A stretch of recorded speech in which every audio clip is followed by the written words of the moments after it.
সাহবি আজমাইন ওয়া বা'দ। আলহামদুলিল্লাহ আমরা শাইখুল ইসলাম মুহাম্মদ আব্দুল ওয়াহাব রাহমাতুল্লাহ আলাইহির কাশফুস শুবহাত পড়ছিলাম, তাই না? আজকে ইনশাআল্লাহ কাশফুস শুবহাত যতটুকু পারি আমরা পড়া শেষ করবো ইনশাআল্লাহ। দেখি আলহামদুলিল্লাহ পড়েন তো। এরপরে কি হচ্ছিল আমরা বলছিলাম যে 11 নম্বর সন্দেহ ছিল এটা, সেটা ছিল লা ইলাহা ইল্লাল্লাহ বললেই তো মাফ, 7 খুন মাফ, মানে যত অপরাধ সব যেন মাফ হয়ে গেছে। কিন্তু লা ইলাহা ইল্লাল্লাহ বললে ইবতিদান প্রাথমিকভাবে অবশ্যই কাউকে আঘাত করা যাবে না, এটা সত্য। কিন্তু লা ইলাহা ইল্লাল্লাহর বিপরীতটা যখন বলা হবে তখন সেটা কিন্তু বিপরীতটা যখন প্রমাণিত হয়ে যাবে তার বিরুদ্ধে, তাহলে এটা কিন্তু কোনোদিন ছাড় হবে না। এই জিনিসটা তারা বুঝতে না পেরে তারা এই সন্দেহটা নিয়ে এগিয়ে আসে যে লা ইলাহা ইল্লাল্লাহ বলার কারণ রাসূলুল্লাহ সাল্লাল্লাহু আলাইহি ওয়াসাল্লাম উসামা ইবনে যায়েদ তাকে বলছিলেন যে তুমি লা ইলাহা ইল্লাল্লাহ বলার পরেও তাকে কেন হত্যা করেছো?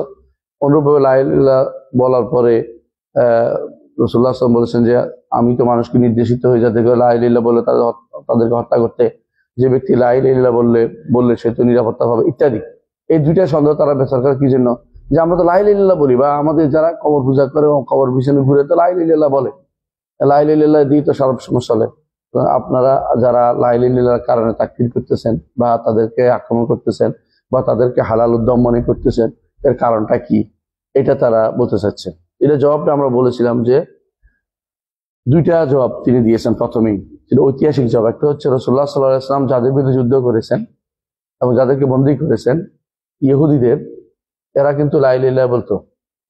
কিন্তু অনুরূপভাবে আরেকটি গোষ্ঠী যাদের বিরুদ্ধে সাহাবায়ে কেরাম যুদ্ধ করেছেন, এরা হচ্ছে বনি হানিফা অর্থাৎ মুসাইলামাতুল কাযযাবের গোষ্ঠী। এরা লা ইলাহা ইল্লাল্লাহ মুহাম্মাদুর রাসূলুল্লাহ বলতো, সালাত আদায় করতো এবং তারা ইসলামের দাবিও করতো। তারপরেও তাদেরকে রাসূলুল্লাহ সাহাবীরা সাথ দেন নাই। এরপরে অনুরূপভাবে আলী ইবনে আবি তালিব রাদিয়াল্লাহু আনহু আগুন দিয়ে পুড়িয়ে দিয়েছেন যারা লা ইলাহা ইল্লাল্লাহ বলতো, তাদেরকেও আগুন দিয়ে পুড়িয়ে দিয়েছেন। তো লা ইলাহা ইল্লাল্লাহ বলার সবসময় কিন্তু ক্ষমা পাবে কথাটা এরকম না। ইবতিদান শুরুতে একটা লা ইলাহা বলে তাকে ছাড় দেওয়া হবে, কিন্তু এর বিপরীতটা প্রমাণিত হলে যখন দেখা যাবে যে লা ইলাহা ইল্লাল্লাহ রক্ষা করতে পারে নাই, তখন তাকে রক্ষা করার কোনো সুযোগ নেই। এর চেয়ে কম যেটা আছে, দ্বিতীয় জবাব হচ্ছে এর চেয়ে কম যেটা আছে এটা অস্বীকার করলেও কাফের হয়। আপনারা জানেন লা ইলাহা ইল্লাল্লাহর বিপরীতটা করে নাই কিন্তু সে পুনরুত্থান অস্বীকার করেছে, অথবা ধরেন সে দ্বীনের কোন রোকন অস্বীকার করেছে, ইসলামের কোন রোকন অস্বীকার করেছে, তাতেও তাকে হত্যা করা হবে। তাহলে যদি কোনো কেউ লা ইলাহা ইল্লাল্লাহ ইসলামের মূল জিনিস এটা অস্বীকার করে, তাহলে তাকে কিভাবে ছাড় দেওয়া হবে? তাকে তো অবশ্যই হত্যা করা হবে। এই জিনিসটা হচ্ছে তার জবাবের অংশ। তারপর তিনি এতক্ষণ জবাব দিয়েছেন ঐতিহাসিক ভাবে জবাব, এবং তার সাথে জবাব দিয়েছেন যে মুকারানা, এর চেয়ে নিম্নমানের কিছু অস্বীকার করলেও তো তার যুদ্ধ হয়, তাকফির হয়।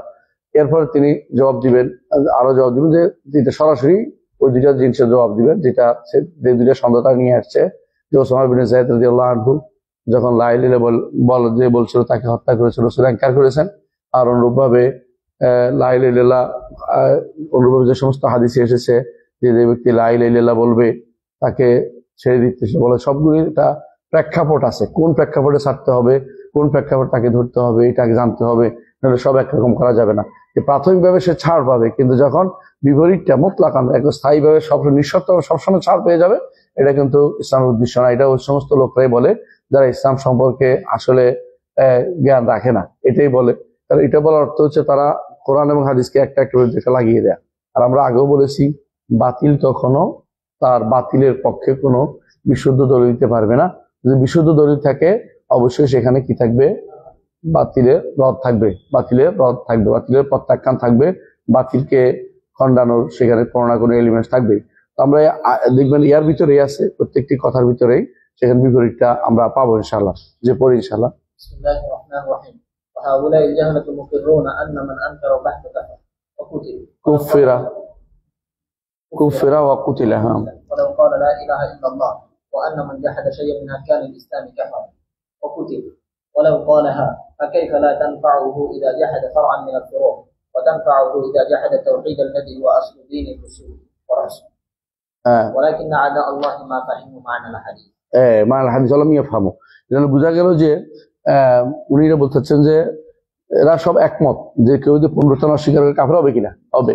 আর কেউ যদি কোনো ইসলামের কোনো একটা রোকন অস্বীকার করে, যেমন কেউ যাকাত অস্বীকার করলো, সে কাফের হবে কিনা?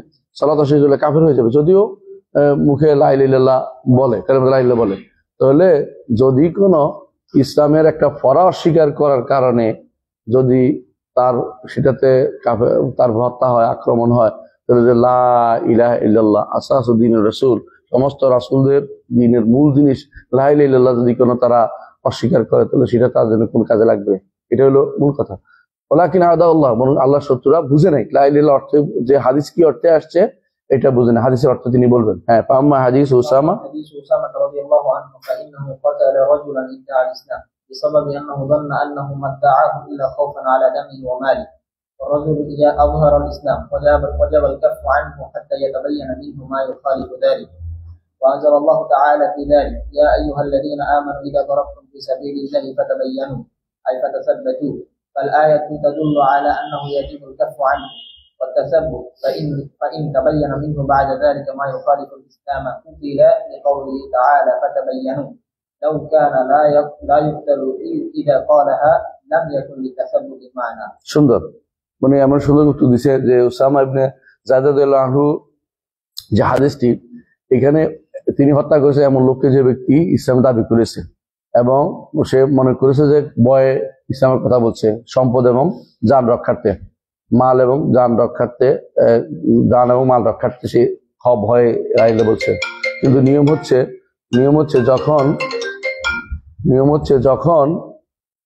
যখন কেউ লা ইলাহা ইল্লাল্লাহ বলবে, বিপরীতটা প্রকাশ পাবে না, ততক্ষণ তাকে হত্যা করা যাবে না, এটা নিয়ম। কিন্তু বিপরীতটা প্রকাশ পাওয়া, এটা দলিলটা কোথায় পাইছি?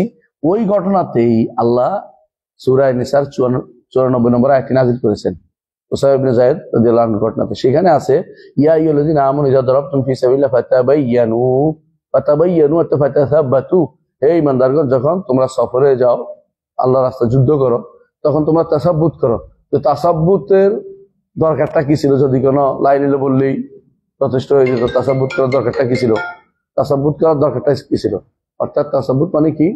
মানে তোমরা বিষয়টা নিয়ে পরীক্ষা করো, যাচ পড়তাল করো, উল্টোতে বলে, মানে বিষয় ইনভেস্টিগেশন করো, আসলে কি সে ইসলামের উপর আছে কি না, কতক্ষণ এসব আছে। যদি বিপরীতটা প্রমাণিত হয়, তখন কিন্তু আর লা ইলাহা ইল্লাল্লাহ বলে মাপ পাওয়া যাবে না। এটাই বলছে আয়াতে যেটা বুঝাচ্ছে, এই আয়াত দিয়ে বুঝাচ্ছে যে অবশ্যই একটা সময় পর্যন্ত সে ছাড় পাবে, যতক্ষণ তাসাব্বুত হয় নাই। যখন তাসাব্বুত হবে, বিপরীতটা প্রমাণিত হয়ে যাবে পরীক্ষা নিরীক্ষার পরে, তখন কিন্তু তাকে হত্যা করা হবে। কারণ তাহলে যদি কোনো ফাতাবাইয়ানু, যদি কোনো এটার উদ্দেশ্য না থাকতো যে এদের সময় পর্যন্ত তাকে ছাড় দেওয়া হবে, তাহলে ফাতাবাইয়ান অর্থ থাকে না। তাহলে ফাতাবাইয়ান করে কি লাভ? যদি কোনো তাকে সবসময় আপনি লা ইলাহা ইল্লাল্লাহ বলে ছাড় দিবেন, তাসাব্বুত কেন করবে? তাসাব্বুত কেন করে? পরীক্ষা নিরীক্ষা কেন করবে? তার বাস্তব অবস্থা কি, কেন তারা ইনভেস্টিগেশন করার দরকারটা কি ছিল? এটা হচ্ছে এর অর্থ। হ্যাঁ, দ্বিতীয় হাদিস। হ্যাঁ, وكذلك الحديث الآخر وأمثاله فمعناه ما ذكرنا أن من أظهر الإسلام والتوحيد وجب الكف عنه إلا أن يتبين منه ما يناقض ذلك. والدليل والدليل على ذلك أن رسول الله صلى الله عليه وسلم الذي قال أقتلته بعدما قال لا إله إلا الله، وقال أمرت أن أقاتل الناس حتى يقولوا لا إله إلا الله، والذي قال في الخوارج أينما لقيتموهم فاقتلوهم ولئن أدركتهم لأقتلنهم قتل عاد، مع كونهم في أكثر الناس عبادة وتحليلا وتسبيحا، حتى إن الصحابة يحقرون صلاتهم عندهم وهم تعلموا العلم من الصحابة، فلم تنفعهم لا إله إلا الله ولا كثرة العبادة ولا ادعاء الإسلام لما ظهر منهم مخالفة الشريعة. তারপর তিনি দ্বিতীয় আরেকটা অংশ বলছে, আর অন্যান্য যে সমস্ত হাদিস তারা নিয়ে আসে, সবগুলো অর্থ কিন্তু এটুকু পর্যন্তই যে একজন মানুষ যখন ইসলাম এবং তাওহীদের প্রসার ঘটাবে, তখন তাকে আর হত্যা করা যাবে না। কতক্ষণ পর্যন্ত? এর বিপরীতটা যখন তার থেকে প্রমাণিত না হচ্ছে। এর প্রমাণ হচ্ছে রাসূলুল্লাহ সাল্লাল্লাহু আলাইহি ওয়াসাল্লাম, যিনি বলেছেন যে লা ইলাহা ইল্লাল্লাহ বলে হত্যা করো না, যিনি বলছেন যে তখন হত্যা করতে পর্যন্ত লা ইলাহা ইল্লাল্লাহ বলা পর্যন্ত কাউকে আমাকে নির্দেশ দেওয়া হচ্ছে তাকে যুদ্ধ করতে, তিনি খাওয়ারিজদেরকে হত্যা করতে বলেছেন। যেখানে পাও সেখানে তাদেরকে হত্যা করবে। আমি যদি তাদেরকে পাই, আমি তাদেরকে হত্যা করব। কাতলা আদের মতো তাদেরকে আমি হত্যা করব। অথচ কারা খাওয়ারিজরা সবচেয়ে বেশি ইবাদত করতো, লা ইলাহা ইল্লাল্লাহ বলতো, তাকবীর বলতো, তাসবিহ বলতো, এমনকি সাহাবায়ে কেরাম তাদের ইবাদতের কাছে নিজের ইবাদত কিছুই মনে করতো না। এত ইবাদত কেমনি করে মনে করতো? এত বেশি ইবাদত করতো তারা। এরা আবার সাহাবায়ে কেরামের ছাত্রও ছিল, কিন্তু লা ইলাহা ইল্লাল্লাহ তাদের কোনো উপকার করতে পারেনি, হত্যা থেকে বাঁচাতে পারেনি, বড় ব্যবহার থেকে বাঁচাতে পারেনি, ইসলামের দাবি তাদেরকে হত্যা থেকে বাঁচাতে পারেনি। তখন তারা ইসলামের শরিয়া বিরোধী কর্মকাণ্ডে লিপ্ত হয়ে গেছে। এখানে একটা জিনিস মনে রাখতে হবে যে হত্যা থেকে বাঁচা এক কথা, আর হত্যা থেকে বাঁচা এক কথা, আর তাকফির আরেক কথা। কিন্তু কথা বুঝতে পারছি? তাকফির মানে কাফের বলা, খাওয়ারেজা কিন্তু সরাসরি তাদেরকে কেউ কাফের বলেনি, কারণ তারা কিন্তু ইসলামী শরীয়তের বিপরীতটা করলো, ভুল বুঝের মধ্যে ছিল। তাহলে ইসলামী শরীয়তের বিপরীতটা যখন কেউ এরকম করে ফেলবে, তাকে হত্যা জায়েজ হইলেও বাগি এবং খুরুজে হত্যা জায়েজ করে, কিন্তু সবটা তাকফির লাজেম আসে না। এটার কারণে তাকফির লাজেম হয় না, এটা কিন্তু মনে রাখবেন আপনারা। তো শাইখুল ইসলাম কিন্তু উত্তর করছে এটা, এই সন্দেহটা এটার উত্তর দিচ্ছে যে এরা যারা কবর পূজা করে, এরা কিন্তু মেইন পয়েন্টে গেছে, যেই জায়গাতে লা ইলাহা ইল্লাল্লাহর জায়গাতে তারা বিরোধিতা করছে, সেটার বিরোধিতা করে তো কাফের হয়ে যায়। আর এর চেয়ে কমও হত্যা করছে, এর চেয়ে কমেও হত্যার নির্দেশ হয়েছে। বুঝে আসছে কথাটা? এটা বলা হচ্ছে এর চেয়ে কমে যারা সুবহানাল্লাহ আলহামদুলিল্লাহ ইত্যাদি বলতো, কোন সারাদিন কোরআন তেলাওয়াত করতো, কোররা বলা হতো এদেরকে, এমনকি তাদের এখান দিয়ে গেলে গুনগুন শব্দ শুধু শোনা যেত, এরপরেও হত্যার নির্দেশ দিছে, তাকফির বাদেও। আর যখন একজন মানুষ লা ইলাহা ইল্লাল্লাহর বিপরীতটা করবে, তখন সে পুরো তাকফিরের কাজ করেছে, কাফের হওয়ার কাজ করে ফেলছে। এখন তাকে ওই সমস্ত লা ইলাহা ইল্লাল্লাহর আয়াত দিয়ে বলা যাবে না হত্যা বন্ধ, কারণ হত্যা লা ইলাহা ইল্লাল্লাহ বলার পরেও হত্যা করা হয়েছে দুই সম্প্রদায়কে। এখানে আমরা দেখতে পাচ্ছি যারা কি খাওয়ারিজদের হত্যা করা হয়েছে সম্প্রদায়কে, তো অথচ এবং খাওয়ারিজদের হত্যা করা হয়েছে, অথচ এরা কিন্তু সবাই কিন্তু লা ইলাহা ইল্লাল্লাহর বিপরীত কাজটা করেনি। ওরা কিন্তু শরীয়তুল ইসলামের কোন একটা বিপরীতটা কি করেছে, ইসলামী শরীয়তের কোন বিপরীতটা করেছে। আর তাহলে এরা যারা লা ইলাহা ইল্লাল্লাহ বলে আর সরাসরি তাওহীদের বিপরীত করতেছে, লা ইলাহা ইল্লাল্লাহর বিপরীত করতেছে, এরা হত্যাও পাবে এবং তাকফিরও পাবে। তাকফির না হইলেও হত্যা হয়, বুঝে আসছে কথাটা? তাহলে তাকফির হয়ে গেলে হত্যা তো বিলাউলা হবে, তার উদ্দেশ্য হচ্ছে এই কথাটা বলা। আসলে কথা বুঝতে পারছি আমরা? জি, এরপরে চলেন। وكذلك ما ذكرنا في قتال اليهود وقتال الصحابة رضي الله عنهم بني حنيفة. وكذلك أراد النبي صلى الله عليه وسلم أن يغزو بني المصطلق لما أخبره رجل أنهم منعوا الزكاة، حتى أنزل الله: يا أيها الذين آمنوا إذا إن جاءكم فاسق بنبأ فتبينوا أن تصيبوا قوما بجهالة فتصبحوا على ما فعلتم نادمين. وكان الرجل كاذبا عليهم. وكل هذا يدل على أن مراد النبي صلى الله عليه وسلم في الأحاديث التي احتجوا بها ما ذكرناه. একটু পর্যন্ত চলে আসছে কথাটা। এরপর জবাব দিচ্ছে যে এই যে ইহুদিদের বিরুদ্ধে রাসূল সাল্লাল্লাহু আলাইহি ওয়াসাল্লাম যুদ্ধ করেছেন, এরা লা ইলাহা ইল্লাল্লাহ বলতো না, বলতো কি বলতো না, মুহাম্মদুর রাসূলুল্লাহ বলতো না। আর বনি হানিফা এরা লা ইলাহা মুহাম্মদুর রাসূলুল্লাহ বলতো, কিন্তু আরেকজন নবী সাব্যস্ত করতো। আর রাসূলুল্লাহ সাল্লাল্লাহু আলাইহি ওয়াসাল্লাম এই দুইটা তো গেল সরাসরি একদম কাফের তাকফিরের বিরুদ্ধে যুদ্ধ করা। আবার রাসূলুল্লাহ সাল্লাল্লাহু আলাইহি ওয়াসাল্লাম বনির মুস্তালিকের বিরুদ্ধে যুদ্ধ করতে আগ্রহী হয়ে গেছিলেন।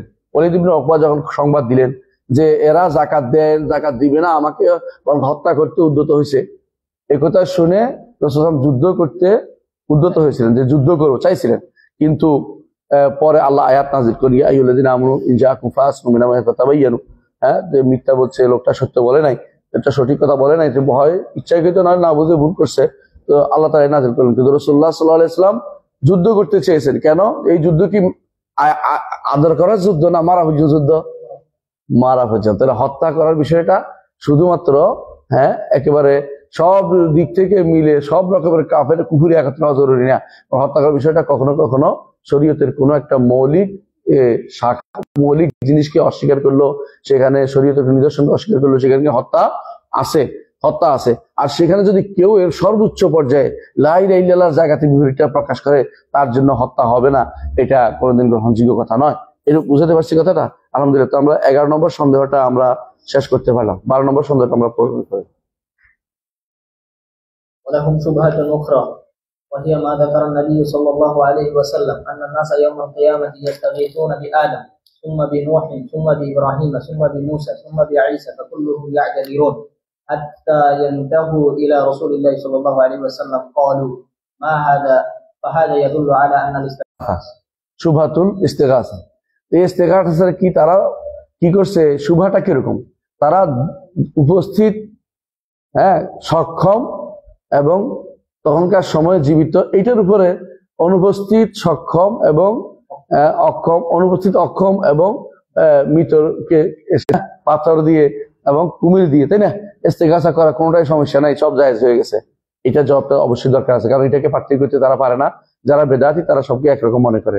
কি বলতেছে জবাব? الجواب أن تقول سبحان من طبع على قلوب أعدائه فإن الاستغاثة بالمخلوق فيما يقدر عليه لا ننكرها، كما قال الله في قصة موسى فاستغاثه الذي من شيئته على الذي من عدوه، وكما يستغيث إنسان بأصحابه في الحق أو غيره في أشياء وغيره في أشياء يقدر عليه المخلوق. ونحن أنكرنا الاستغاثة العبادة التي يفعلونها عند قبور الأولياء أو في غيبتهم في الأشياء التي لا يقدر عليها إلا الله، فإذا ثبت ذلك থাকি বলতেছে সুবহানাল্লাহ, যার অন্তরের মধ্যে আল্লাহ মোহর মেরে দিয়েছে তাকে তো আমরা কিছু করতে পারবি না। শত্রুদের অন্তরে, যারা আল্লাহ শত্রু যারা, তাদের অন্তরে মোহর মেরে দিয়েছে। আল্লাহ কোরআনও বলছেন খাতামুল্লাহ আলা কুলুবিহিম, সেই হিসেবে তিনি উল্লেখ করেছেন এরা অন্তরে মোহর মেরেছে। হককে তারা হক জানতে চাচ্ছে না, হককে বাতিলকে মিশ্রণ করে ফেলতেছে।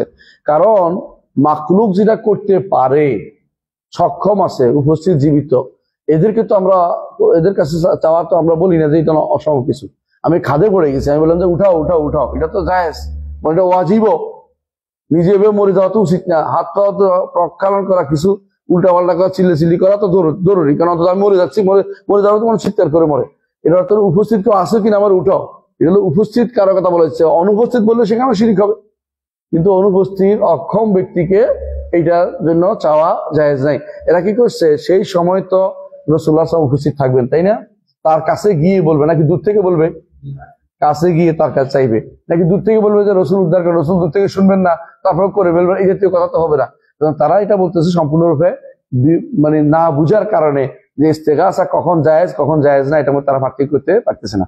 তো তারপর তিনি উদাহরণ দিচ্ছেন। দেখো মুসা আলাইহিস সালামের সময় ওই লোকটি, যে লোকটি কিপ্তিটা কি করছিল, যুদ্ধ পরস্পর, দুই কিপ্তি, এক কিপ্তি এবং বলি ইসরায়েলের মধ্যে মারামারি হচ্ছিল। তখন মুসাকে দেখে বুঝলো যে এটা আমার লোক। কে বললো? ইসরায়েলি বলতে মুসা আমার সাহায্য করো। মুসা এসে ওরা এক চক্কর দিছে, মরে গেছে। সাহায্য চাইছে না, কেউ সাহায্য আর কি শিরিক নাকি? না, কারণ তিনি উপস্থিত, জীবিত, সক্ষম করতে সবই তিনি চাইছে, এটা তো দরকার তার। ঠিক অনুরূপভাবে আরেকটা কিছু আপনারা জানেন যে যখন হাজার একবার উঠেন ইয়াতে সাফাতে, একবার উঠেন মারওয়াতে, তো তিনি আওয়াজ শুনতে পেলেন, একটা আওয়াজ শুনে বললেন যে আসমায়াতিন, তুমি আমাকে শুনিয়েছ, আসমায়াতানি, তুমি আমাকে শুনিয়েছ, আগসনি ইনকার আন্দাকে গাওয়াজ, আগে বলছে তোমার শুনছো, তুমি কেউ আসো এখানে, অনুপস্থিত কাউকে বলেনি। আজ তোমাকে শুনতে পাচ্ছি, তুমি আসো, তুমি তোমার কাছে উদ্ধারের কিছু আছে কিনা, তুমি বাঁচাও, আমাকে উদ্ধার করার চেষ্টা করো, আমার ছেলেটা মরে যাচ্ছে। তারপর তিনি দেখলেন যে সেখানে উদ্ধারের শব্দটা কোথায়, পানি কি করতেছে, পানি জিবরাইল তার ডানা ফিটাইয়া মাটি ছিদ্র করতেছে, পানি বের করতেছে। অনেকে বলে যে পায়ের চাপে আসছে, কথা সত্য না, পায়ের আঘাতে আসে নাই, সেটা জিবরাইলের ডানার আঘাতে বের হয়েছে। জিবরাইল ডানার আঘাত দিয়ে তিনি কি করছেন, পানি বের করে দিচ্ছেন। তখন তিনি দৌড়ে এসে এটা কি চারদিকে বাঁধ দিলেন, জাম বললেন, বা চারদিকে বাঁধ দিলেন।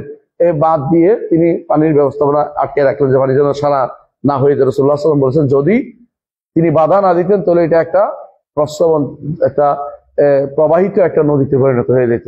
যাক, আলাকুল হাল, এখানেও দেখেন তুমি শুনতে পাচ্ছি তোমাকে, তুমি আমাকে উদ্ধার করতে পারে, না শুনে না জানা অনুপস্থিত কাউকে তিনিও ডাকেন নাই। তাহলে বোঝা গেল যে এই জাতীয় জিনিসটা সবাই জায়েজ বলে, যে উপস্থিত সক্ষম জীবিত মানুষের কাছে চাওয়া তো জায়েজ। কিন্তু এরা কি করে, যেটা আরো অনুরূপ আরেকটা উদাহরণ দিচ্ছে, যুদ্ধের মধ্যে একে অপর বলে আমাকে উদ্ধার করো, আমাকে পড়ে গেছি, আমাকে উঠে নিয়ে যাও।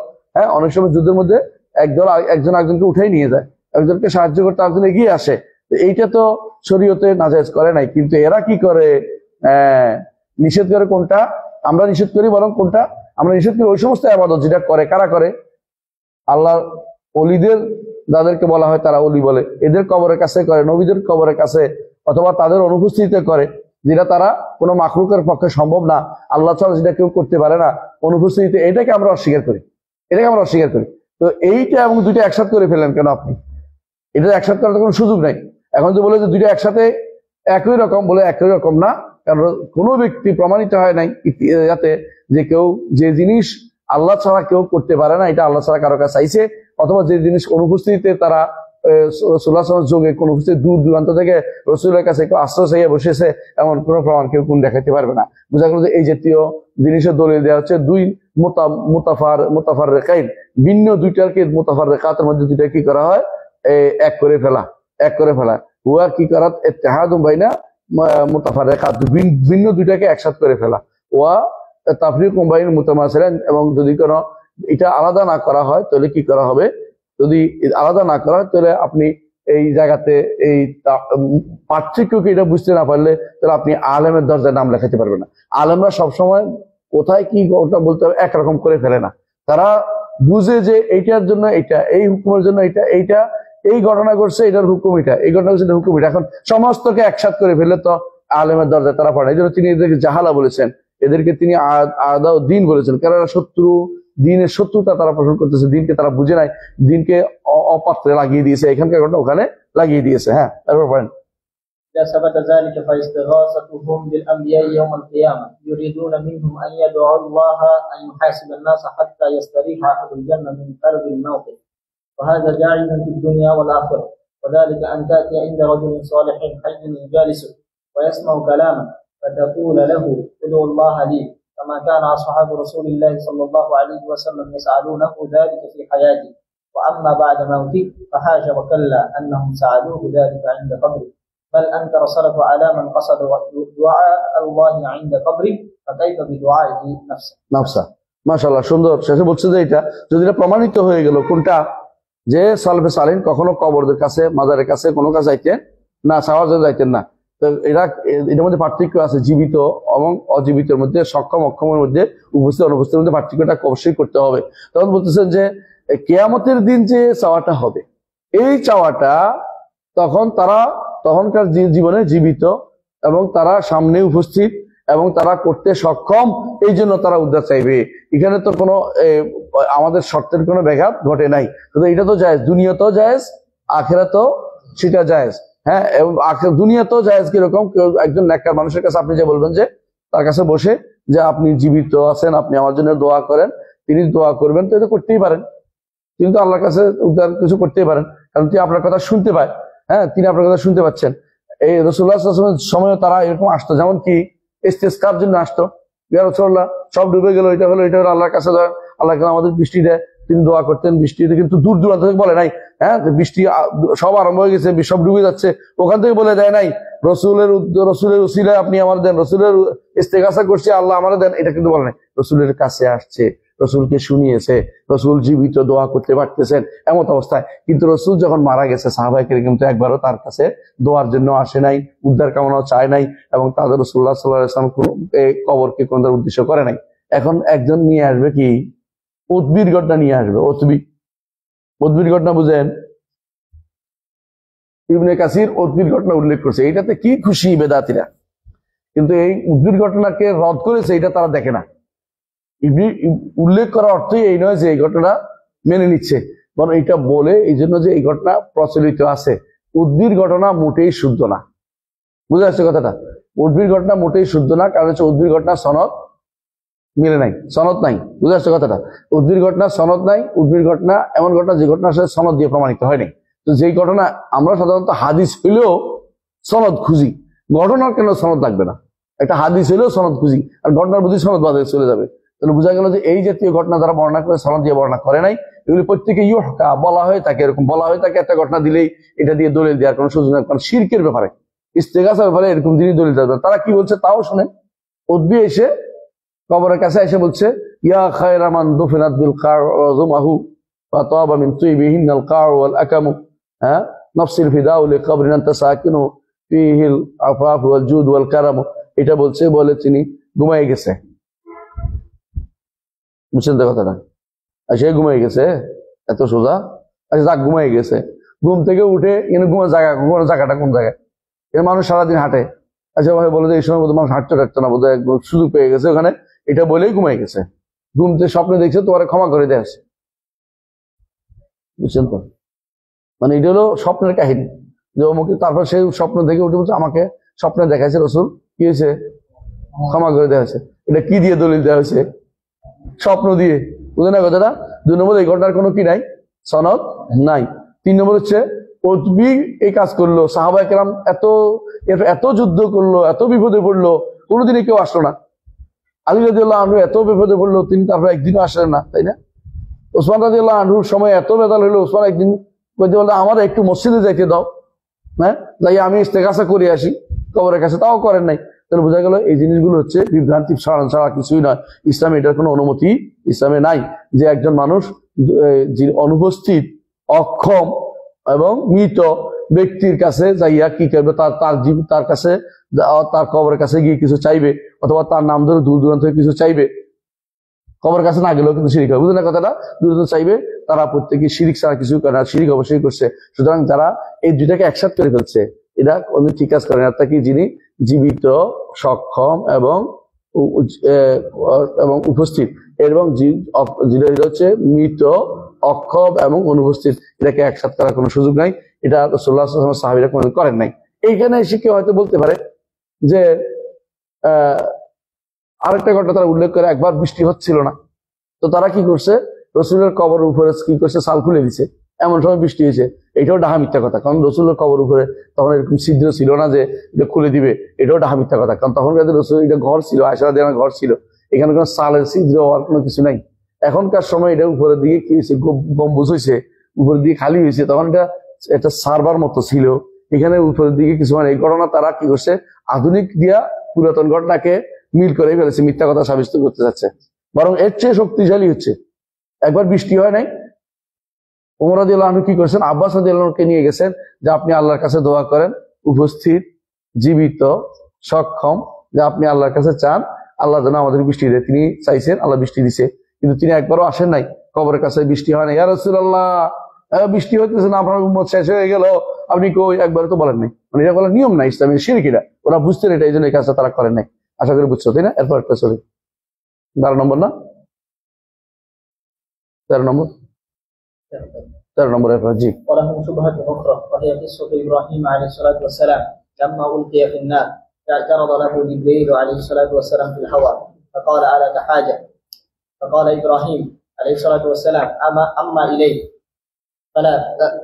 قالوا فلو كانت الاستغاثة بجبريل عليه الصلاة والسلام شركا لم يعرضها على إبراهيم. দেখুন আরেকটা করছে যে ইব্রাহিম আলাইহিস সালাতু ওয়াস সালাম, ইব্রাহিম আলাইহিস সালাম যখন তাকে আগুন নিক্ষেপ করা হয়েছে, তখন কে আসছিল তার কাছে? জিবরিল আসছেন। জিবরিল এসে বলছেন যে আমি আপনাকে উপকার করতে পারি? বলছে না, আপনার কাছে আমার কোনো দরকার নাই। যদি জিবরিলের কাছে উদ্ধার চাওয়াটা কি হইতো, শিরিক হইতো, তাহলে তিনি সরাসরি বলতেন যে, জিবরিল এটা বলতেন না, আর উনি বলতেন যে আপনার কাছে আমি বলতে পারি শিরিক। আসলে তারা বুঝেই নেই সমস্যাটা কোন জায়গায়। আগেরটার মতো এটা সমস্যাটা, কারণ এখানেও উপস্থিত, জীবিত, সক্ষম, তিনি কিছু একটা করতে পারেন, তারপর তিনি করেন নাই, তিনি চান নাই তিনি রাসূল ইব্রাহিম আলাইহিস সালাম চান নাই। তিনি আল্লাহর উপরে প্রচন্ড বেশি আল্লাহর উপরে ভরসা করেছেন, আল্লাহ তাকে সেভাবে উদ্ধার করেছেন, এবং কুলনা ইয়া নারু কুনি বারদাম ওয়া সালামান আলা ইব্রাহিম করেছেন। জি, فالجواب أن هذا من جنس الشبهات الأولى. আগেরটার মতোই। হ্যাঁ, فإن جبريل عليه الصلاة والسلام عرض عليه أن ينفعه بأمر يقدر عليه. এখানে শুভাতুল্লাহ মানে শুভা আগেরটাই, প্রথম শোভা না, এটা হলো ঠিক আগেরটাই। মানে আমাদের কাছে যে 11 নম্বর শোভা, ওটার কথা বলা হচ্ছে এখানে। জি, فإنه كما قال الله تعالى فيه شديد القوى. এত কুওয়াত আছে, ক্ষমতা আছে। হ্যাঁ, فلو أذن الله له أن يأخذ نار إبراهيم وما حولها من الأرض والجبال يلقيها في المشرق أو في المغرب لفعله. হ্যাঁ, তিনি ইচ্ছা করলে কি করতে পারতেন, যে আগুন জ্বালাইছে, আগুনটা করতে শু দিলাম, পৃথিবীর শেষ পাতা চলে যায়, ওইদিকে চলে যেত, কোনো সমস্যা ছিল না। হ্যাঁ, ولو أمره الله عز وجل أن يضع إبراهيم في مكان بعيد لفعل. যদি ইচ্ছা করলো ইব্রাহিম আপনাকে সরাই দেয়, তো এমনি ধরে নিয়ে এক পৃথিবীর আরেক প্রান্তে নিয়ে রেখে দিত, কারণ এটা তো ওনার হাত এত লম্বা যে টুকরো ধুয়ে দিত। কারণ আপনারা জানেন যে মালাকুল মউত, তার সামনে পৃথিবীটা ডালার মতো, ডালার মধ্যে আছে। তিনি কি এখানে ওখানে মারতেছে, কোনো সমস্যা লাগতেছে না তার জন্য। একসাথে পৃথিবীর সব জায়গা তিনি হত্যা করতেছেন, মারতেছেন, তার যেভাবে তিনি ইচ্ছা করতেছেন। তো জিবরিল তো তার থেকেও শক্তিশালী। আল্লাহ বলছে শাদীদুল কুওয়া, ক্ষমতা দিতে অত্যন্ত শক্তিশালী। আদানের জবটা শুনি। আমাদের এখানে তো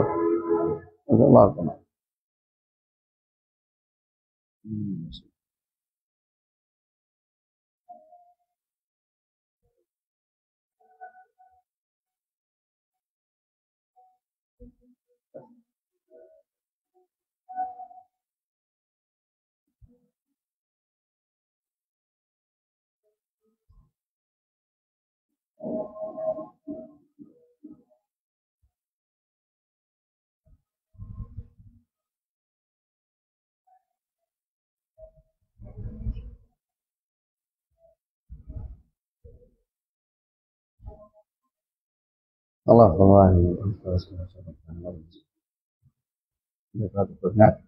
জি। তো বলছে আরেকটা, তিনি বলতে পারতেন যে আমার উপর উঠে নেন, তাহলে তিনি উঠে ফেলতে পারতো, কিন্তু তিনি সক্ষম, এতে কোনো সন্দেহ নাই। তারপর তিনি উদাহরণ দিচ্ছেন, বলেন। হ্যাঁ ولو أمره أن يرفعه إلى السماء لفعله. হ্যাঁ وهذا كرجل غني له مال كثير يرى رجلا محتاجا فيعرض عليه أن يقرضه أو يهبه شيئا يقضي به حاجته فيأبى ذلك الرجل المحتاج أن يأخذه. হ্যাঁ, বলতেছে যে এটা কিরকম হয়েছে, একজন মানুষের অনেক সম্পদ আছে, আরেকজন গরিব দেখি বলতেছে তোমার কিছু খরচ দিব, তোমার কিন্তু দান করবো। সে বলছে না, আমি কোনোটাই করবো না, আমি তোমার খরচও নিব না, দানও নিব না। তো এর অর্থ হলো সক্ষম মানুষ, তার সম্পদ আছে, ও গরিবের দিতে চাচ্ছে, নিতে চাচ্ছে না, এটা না, সবর করতেছে। তো এটা হচ্ছে কিরকম, ইব্রাহিম আলাইহিস সালামকে সাহায্য ক্ষমতা দিয়ে সাহায্য করতে চাইছেন কে? জিবরিল। তো উনি বলছে আমি নিব না। এটার সাথে আপনার শিরকের কোনো প্রশ্নই আসতেছে না। জি। ويصبر حتى يأتيه الله برزق لا منة فيه لأحد فأين هذا من استغاثة العبادة والشرك ولو كانوا يفقهون. এটা শিরকের সাথে কোনো সম্পর্ক নেই, যদি তারা এটা বুঝতো তাহলে এই সমস্যা উন্নত হতো না। এরপর তিনি বলছে ওয়াল নাখতিমুল মাসালাতা বিখাতিমাতিন, এটা কি শেষ হবে? শেষ করে বলতে পারলো না, নামাজ তো পড়ে না, হবে না মনে হয়। জিনিসটা আছে অনেক লম্বা লম্বা জিনিসটা থাকে, আরেকদিন ইনশাআল্লাহ শেষ করবো। সুবহানাকাল্লাহু ওয়া বিহামদিকা আশহাদু আল্লা ইলাহা ইল্লা আনতা আস্তাগফিরুকা ওয়া আতুবু ইলাইক। আসসালামু আলাইকুম ওয়া রাহমাতুল্লাহি ওয়া বারাকাতুহু। ইনশাআল্লাহ আমরা এরপর এটার পরে আমরা শারহুস সুন্নাহ ধরব।